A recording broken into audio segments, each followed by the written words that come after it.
Hey there, I'm Brandon, and this is the Dirt Church Devotional. So in Mark chapter 8, starting in verse 22, there is this really kind of a crazy story about Jesus healing a blind guy. Now, Jesus healed a lot of people. In fact, even a lot of blind people. There's 8 different accounts of different people being healed of blindness. And then there's 2 other accounts, like in the feeding of the 4,000, the feeding of the 5,000, where it says they brought the sick and the blind and Jesus healed them all. But this one is unique. And it says a couple things. Jesus went to Bethsaida and some people brought a blind man to him. Jesus took the man by the hand and took him away from the crowd. Then it says that he spit on his eyes and touched him and asked him, he says, how is it? What do you see? And the guy opens his eyes and says, well, I see people, but they look like trees walking around. And then Jesus touched him again and healed him completely. And so this is the only time in Scripture where it took Jesus more than one attempt to bring a total healing. It's the only time where he spit in somebody's eyes. I mean, he had spit before and made mud, but this time it says he spit in his eyes. But there's a couple of things, a couple of really important takeaways I want to submit to you today. Number 1, it says that Jesus took him by the hand and took him away from the crowds.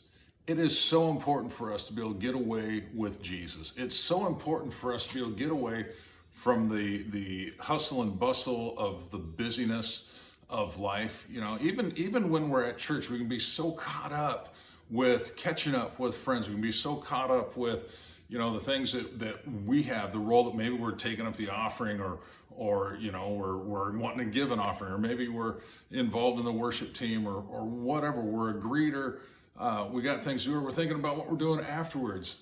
With our phones, we can get so caught up with Instagram and Facebook and YouTube and all these different things. We got the internet, we got television, we got 24/7 everything. We get so busy. It's so important for us to get away with Jesus. Just go away with him. Just take some time, separate yourself from people, separate yourself from the busyness of life, and just spend some time with Jesus. Now, get this, the time that Jesus spent with this guy, it's going to take you less than 3 minutes to read the whole passage.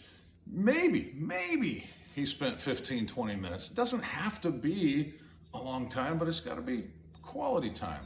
God's more concerned about quality than he is about quantity. Okay, so that's number 1. Get away with Jesus. Number 2, don't put God in a box. I'm sure you've heard this umpteen times, but don't put God in a box. There were several different ways that Jesus had healed people of blindness, from speaking over them, to touching them, to making mud and telling them to go wash their eyes, to now spitting in this guy's eyes. So many different ways that Jesus did healings and Jesus delivered people. So I would challenge you, I'd encourage you, don't put God in a box. Just because God moved a certain way for somebody else doesn't mean he's going to move that way for you. Also, just because he moved for you a certain way doesn't mean that that's the way he's going to move for everybody else. Don't put him in a box. He is far too creative to be stuck doing things the same way all the time. And then finally, and this is my favorite one, don't settle for better when best is on the table. Jesus touched the guy, he spit in his eyes, he touched the guy, and he asked him, how is it? And the guy opened his eyes and he could see. He was better. He could see, but people looked like trees walking around.